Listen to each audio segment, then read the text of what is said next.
Hello everyone, स्वागत करती हूँ आप सभी का टीचिंग गोल्स के इस लर्निंग प्लेटफॉर्म पर। आई होप कि आप सभी लोग अच्छे होंगे। आपके एग्जाम जो जिनके भी हुए हैं अच्छे हुए होंगे। आपके एग्जाम हो चुके हैं एचएसएससी टीजीटी के, कुछ सब्जेक्ट्स के हुए हैं 29 और 30 तारीख को। आज इस वीडियो के अंदर हम बात करने वाले हैं, एक तरीके से एनालिसिस करने वाले हैं कंप्लीट पेपर का, जो कि आपका साइंस का था।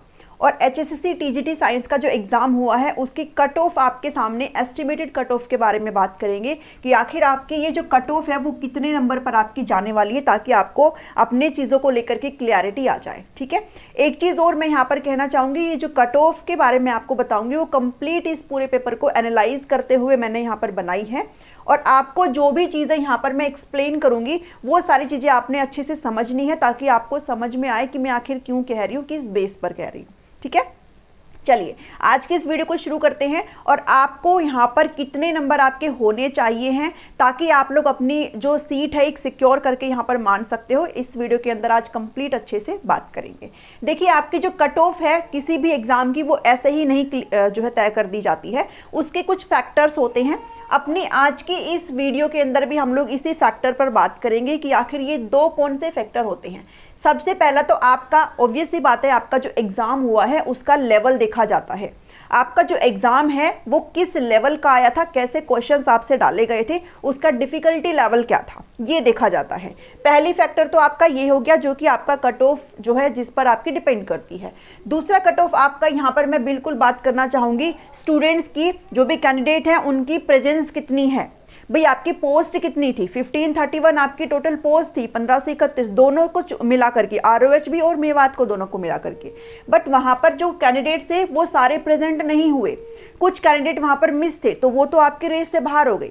तो यहाँ पर ये भी एक फैक्टर डिपेंड करता है। दोनों ही चीज़ों को आज अच्छी तरीके से समझेंगे, और आज आपको एक जो एस्टिमेटेड कट ऑफ रहने वाली है उसके बारे में आपके साथ डिस्कस किया जाएगा। देखिए, सबसे पहले हम अपने एग्जाम लेवल की तरफ बढ़ेंगे, इसको बाद में देखेंगे। पहले हम इस फैक्टर की तरफ आएंगे कि आपका जो पेपर है वो किस लेवल का आया था, कैसा कैसा आपका एग्जाम आया था, और आप वहां पे कितने नंबर जो है स्कोर आराम से कर सकते हैं। जनरल बात करूंगी यहाँ पर, ठीक है, ऑल ओवर जो एवरेज जिसको बोलते हैं उसके बारे में बात करेंगे। देखिए, अगर जनरल सेक्शन की बात करें तो आपके सामने 50 क्वेश्चन इसके आए थे और 50 क्वेश्चन आपके सब्जेक्ट के आए थे। अब टीजीटी साइंस का ये है आपका सब्जेक्ट, किसका है, साइंस का है, विज्ञान का है। एक चीज़ मुझे यहाँ पर जो समझ में नहीं आई, जो इन्होंने इतना हा हुल्ला कर रखा था कि भाई साइंस का एग्ज़ाम है, साइंस का एग्ज़ाम है, मुझे जो चीज़ समझ में नहीं आई, इस पेपर को देखने के बाद जो चीज़ मुझे दिखा वो ये कि बायोलॉजी के क्वेश्चंस का ज़्यादा यहाँ पर इंपॉर्टेंस दिया गया, कि बायोलॉजी के क्वेश्चंस है वो यहाँ पर पूरे 25 क्वेश्चन आए हुए थे बायोलॉजी के। यानी कि इस साइंस का 50% का जो आधा हिस्सा है वो टोटल बायोलॉजी कवर करके गई है। केमिस्ट्री से यहाँ पर आपको 15 क्वेश्चन देखने को मिले, और फिजिक्स से आपको टोटल इन ओनली 10 क्वेश्चन देखने को मिले। इस चीज़ से हम क्या समझ में आता है, इस चीज़ से हमें ये समझ में आता है कि जो बायोलॉजी वाले कैंडिडेट है ना, जिन्होंने बायोलॉजी पढ़ी हुई है, वो यहाँ पर अपनी एक पोस्ट को लेकर के जा सकते हैं, क्योंकि आपके सामने 25 क्वेश्चन सिंपल और इतना भी डिफिकल्ट नहीं था वो बायोलॉजी वाला सेक्शन। आपने अगर बायोलॉजी को अगर अच्छे से पढ़ा है, और आपका अगर बैकग्राउंड बायोलॉजी, अगर आपने एमएससी बायो से करी या फिर कैसे भी तौर पर, तो फिर आपके लिए ये एग्जाम पास करना कहीं ना कहीं इजी हो जाएगा एज कंपेयर टू केमिस्ट्री और फिजिक्स। और जिनका बैकग्राउंड फिजिक्स है, जिन्होंने फिजिक्स से यहाँ पर चीज़ें सारी कर रखी है, उनके लिए तो एक तरीके से मैं बिल्कुल ये कहूँगी थोड़ा सा चीज़ों को ना बाइसनेस यहाँ पर करी गई है। बिकॉज अगर आप साइंस की बात करते हैं तो फिर आप ऐसे नहीं कर सकते हो। अगर मैं ज़रूर यहाँ पर एक तरीके से कहना चाहूँगी कि अगर साइंस की बात आती है तो भाई मुझे लगता है तीनों पोर्शन आपको समान देने चाहिए थे, एक जैसे देने चाहिए थे। अगर आपको ये इतने नंबर का है तो तीनों ही आपको सेम नंबर का देना चाहिए था। ये तो फिर वही वाली बात कर दी जो केवीएस वाली बात हो जाती है, और जो एनवीएस वाली बात हो जाती है कि जो नॉर्मल कैंडिडेट हैं जिन्होंने बीएससी कर रखी है, फिर भी वो टीजीटी साइंस अप्लाई नहीं कर सकती हैं। क्यों? क्योंकि वो मांगते ही जूलॉजी और बॉटनी है, वो मांगते ही जूलॉजी और बायो है, तो वो मांगते ही नहीं अदर सब्जेक्ट को। तो आपने भी सिर्फ वही वाली बात कर दी इधर कि आपने भी किसको इंपॉर्टेंस दी, आपने भी बायोलॉजी को इंपॉर्टेंस दे दी, है ना। जबकि होना क्या चाहिए था, भाई साइंस के अंदर तो आपका उतना ही केमिस्ट्री आता, उतना ही आपका फिजिक्स आता है। बट यहाँ पर इन्होंने ऐसे दिया है जो आपको देखने को मिला यहाँ पर। तो जिनका फिजिक्स है और केमिस्ट्री वाला फिर भी चलो 15 है, बट फिजिक्स वाले तो ओनली 10 क्वेश्चन आए थे। तो ये मुझे थोड़ा सा हजम नहीं हुआ, ये थोड़ा सा मैं इस चीज़ पर क्वेश्चन मार्क लगाऊंगी। बट आया है, इस चीज़ को अब आपने किया है, आपने देखा होगा, आपने एग्जाम में इस चीज़ को फील किया होगा। लेकिन अगर बात करें इन जनरल आप इसमें कितना स्कोर कर सकते हैं, तो मैं यहाँ पर आपको जो क्वेश्चंस मुझे देखने को मिले वो यहाँ पर आपको मैं ये नहीं कहती कि इजी था, इजी नहीं था, बिल्कुल मैं ये इस चीज़ को नहीं कहूँगी कि आपका एग्जाम इजी था, बिकॉज जो ये कैंडिडेट है और जो 25 नंबर बायोलॉजी के आ रहे हैं, तो बिल्कुल हम ये नहीं कह सकते भाई पेपर इजी था। ठीक है, सब्जेक्ट की बात करी हूँ यहाँ पर, सब्जेक्ट की पेपर बिल्कुल भी इजी नहीं था। हाँ, आप इसको मॉडरेट लेवल पर लेकर के चल सकते हैं, आपका पेपर का लेवल मॉडरेट हो सकता है, बट यहाँ पर कुछ क्वेश्चंस ऐसे थे जो बहुत बेसिक चीज़ें आपसे पूछी गई थी। लाइक शायद एक आपके सामने एक फॉर्मूला पूछा गया था, आपसे पूछा गया था बताओ ये किसका फॉर्मूला है।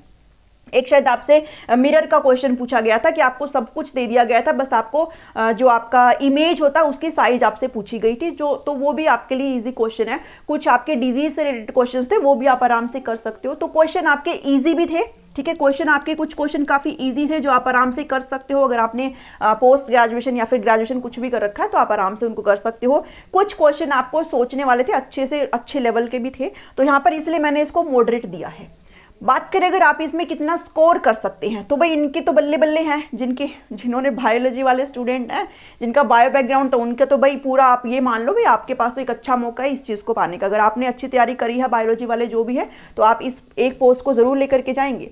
यहाँ पर दिक्कत हो रही है इनके नीचे वालों की, जो भी अदर वाले हैं, तो यहाँ पर आप कितना स्कोर कर सकते हैं इस पूरे 50 नंबर वाले सेक्शन में। अगर एवरेज लेकर के चले तो आप यहाँ पर 30 से 35 नंबर लेकर के आराम से आ सकते हैं, अगर आपने अच्छे से तैयारी करी है तो, है ना। अब वही इसलिए मैंने आपको कहा कि चीज़ों में ना फैक्टर्स देखे जाते हैं, बिकॉज ज़रूरी नहीं है सब कैंडिडेट ने उतनी शिद्दत से तैयारी करी हो, है ना। कुछ कैंडिडेट ऐसे भी होंगे जिनके पास टाइम नहीं हुआ होगा, एंड में मोटे मोटे तौर पर पढ़ करके गए होंगे।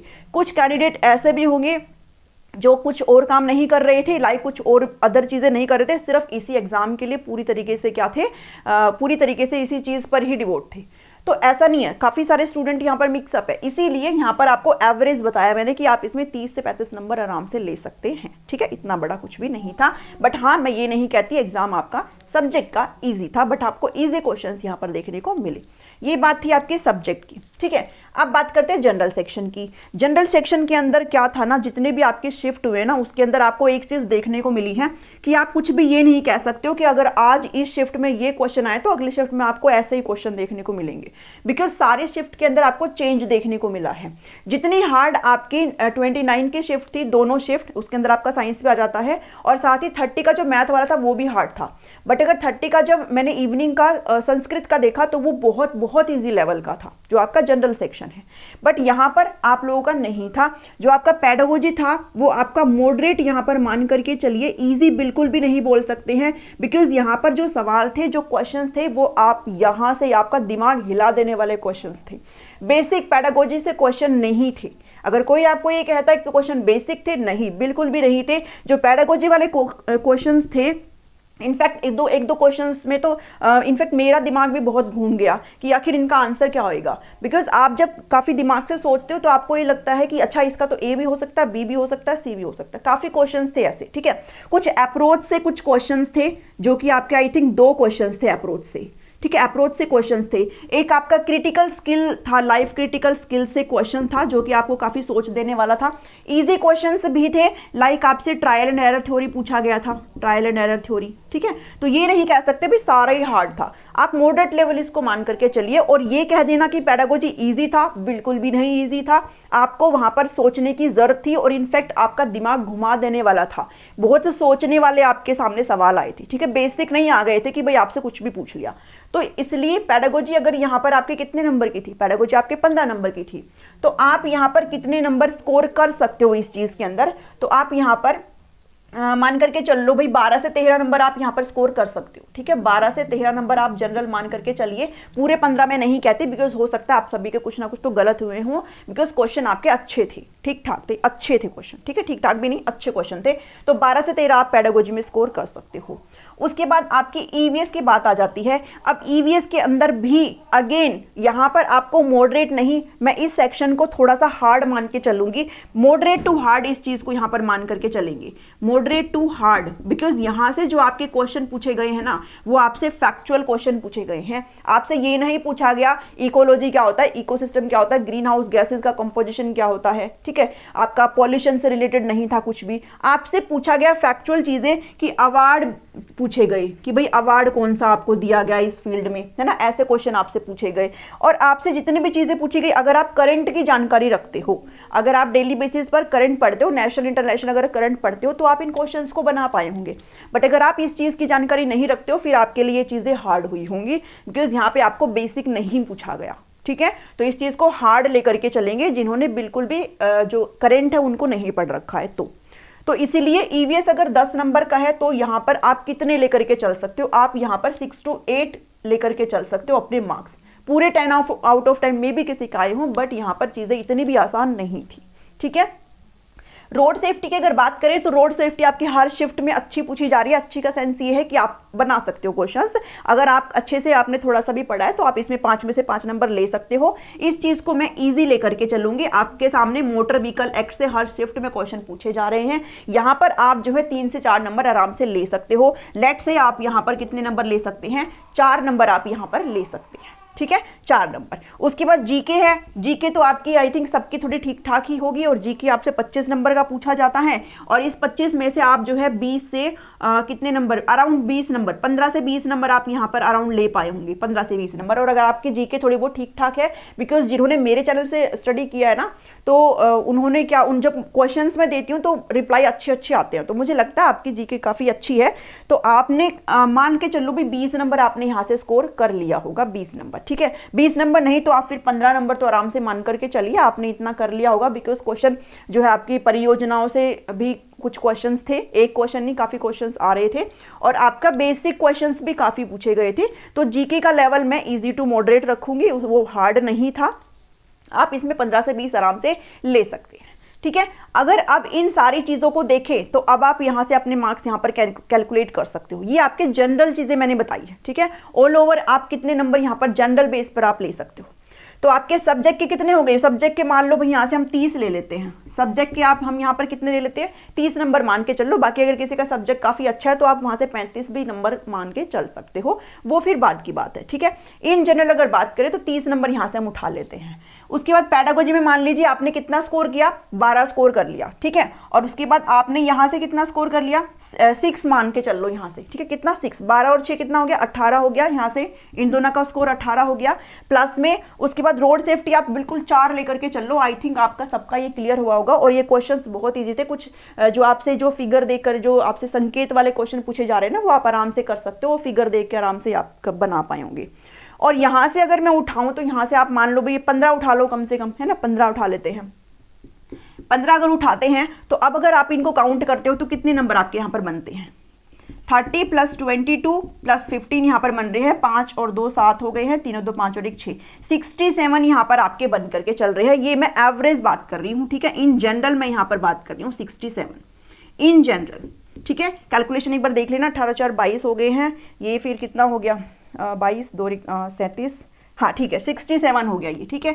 तो जिनका भी इतना स्कोर है, जनरल बात कर रही हूँ, ठीक है, जनरल बार बार बोल रही हूँ, जनरल बात कर रही हूँ, जिनका भी इतना 65 के ऊपर अगर किसी का स्कोर है तो फिर आप अपने आप को यहाँ पर सेफ मान करके चल सकते हैं, ठीक है। जिनका भी स्कोर कितना है 65 प्लस है, 65 और 65 प्लस है, जनरल बता रही हूँ मैं ये, ठीक है, जनरल। और जिनकी भी अदर कैटेगरीज है वो आप इनसे थोड़ा सा नीचे जा सकते हो। तो आपका ये जनरल बता रही हूँ 65 प्लस जिनके भी मार्क्स है, आप यहाँ पर अपने आप को एक तरीके से सेफ मान करके चल सकते हैं, ठीक है। उसके बाद आपका जो वो 5+ एक्स्ट्रा वाला वो किसी को मिलेगा किसी को नहीं मिलेगा, वो आप अपने अकॉर्डिंग देख लेना। तो आप यहाँ पर जिनके भी 65 प्लस है वो अपने आप को सेफ मान करके चल सकते हैं। आप अपना डॉक्यूमेंट वगैरह यहाँ पर अच्छे से देखने लग जाइए कि किस चीज़ की आपको यहाँ पर जरूरत पड़ सकती है। तो ये कुछ था जो मैंने आपको एग्जाम लेवल के बेस पे बताया, ठीक है। अब एक कट ऑफ का फैक्टर इससे भी वेरी करता है कि आपके स्टूडेंट के प्रेजेंस कितनी है। सबने एग्जाम तो नहीं दिया है ना, अगर 100% बच्चे थे मान लो भाई टोटल बच्चे कितने थे, आई थिंक 6000 के अराउंड थे कुछ जो टोटल बच्चे थे जिन्होंने साइंस का फॉर्म भरा था। और ये दोनों ही कैटेगरी की बात हो रही है, आरओएच की भी और जो आपका मेवात है वो भी। तो जो टोटल पोस्ट है आपकी, टोटल पोस्ट है वो कितनी है, 1531 है टोटल पोस्ट। और जो आपकी जो प्रेजेंस रही है एग्जाम में वो कितनी रही है, आई थिंक अराउंड 81 to 82% यहाँ पर आप मान करके चल लो, और मतलब राउंड मान करके चल लो। तो जो बच्चे की प्रेजेंस रही है वो आई थिंक अराउंड 5000 कुछ है, ठीक है। आप 5100 यहाँ पर लेकर के चल सकते हो। तो इन बच्चों के साथ आपने, ये जो बचे हुए बच्चे हैं जो एब्सेंट है उनके साथ तो आपकी जो है कंपटीशन है ही नहीं। अब इसमें भी सारे ये बच्चे इतने वो वाले नहीं होंगे, सीरियस वाले, कुछ बच्चे ऐसे भी होंगे, कुछ स्टूडेंट ऐसे भी होंगे जिनकी तैयारी नहीं हो पाई होगी, ठीक है। लेट्स से भी वो 500 हो सकते हैं, 400 हो सकते हैं, 1000 तक हो सकते हैं, कुछ भी हो सकते हैं। तो आप उनको भी अपने रेस से आउट कर सकते हो। अब यहाँ पर बात उनकी हो रही है जिन्होंने वाकई में मेहनत करी है, जिन्होंने वाकई में पढ़ाई करी है। तो ये कुछ चीज़ें होती हैं जो आपकी कट ऑफ को डिसाइड करती है, ठीक है। तो इस पे भी आप देख सकते हो और इस चीज़ पे भी आप जा सकते हो। तो इसलिए अगर ऑल ओवर बात बताऊं मैं, तो आपके जितने भी, अगर किसी के इससे कम, अगर किसी के है ना 65 से अगर कम किसी के, तो भाई उसके बारे में कुछ भी कहा नहीं जा सकता, ठीक है। लेकिन अगर आपके 65 प्लस अगर मार्क्स बन रहे हैं, देन फिर मुझे ऐसा लगता है कि आप एक रेस में हो, आपका जो है कहीं ना कहीं नाम आ सकता है। आप इस चीज़ के लिए पॉजिटिव होकर के चल सकते हैं। अपने आप को बिल्कुल भी ऐसा मत फील करिए कि भाई आपके इतने नंबर हैं, है ना। बिकॉज हम हर जगह यहाँ पर जो है घूम रहे हैं कि अब क्या होगा, अब क्या होगा, अब क्या होगा। तो आप यहाँ पर थोड़ा सा अपने आप को रिलैक्स फील कर सकते हैं। अगर आपके इतने नंबर है, इससे ज़्यादा बन रहे हैं तो बहुत ही अच्छी बात है ना, फिर तो आप है ही लिस्ट में, ठीक है। तो ये कुछ आज मैंने आपके साथ डिस्कस करना था, बिकॉज मेरे पास मैसेज आ रहे थे कि बनाइए बनाइए बनाइए। तो देखो भाई, ये सारी चीज़ें हैं जो मैंने एनालाइज किया है चीज़ों को। और अगर आपका एग्जाम, अगर आप फिर भी देख रहे हो, आपका आगे एग्जाम है, तो आपने ये चीज़ भी अच्छे से देख लेनी है कि भाई पेडागोजी में कैसे क्वेश्चन पूछे जा रहे हैं। एक वीडियो अलग से और मैं कल डाल दूंगी कि आपके सामने पेडागोजी से रिलेटेड कैसे सवाल पूछे जा रहे हैं। ईवीएस के, रोड सेफ्टी के तो भाई बहुत ईजी पूछे जा रहे हैं, और जो जीके है, ठीक है। तो ये था आज की वीडियो में। आई होप आपको यहाँ पर कट ऑफ से रिलेटेड चीज़ें समझ में आई होगी। अगर वीडियो पसंद आई है तो सभी के साथ शेयर कर देना, लाइक शेयर सब्सक्राइब बिल्कुल कर देना। मिलती हूँ नेक्स्ट वीडियो में। Thank you, thanks for watching me.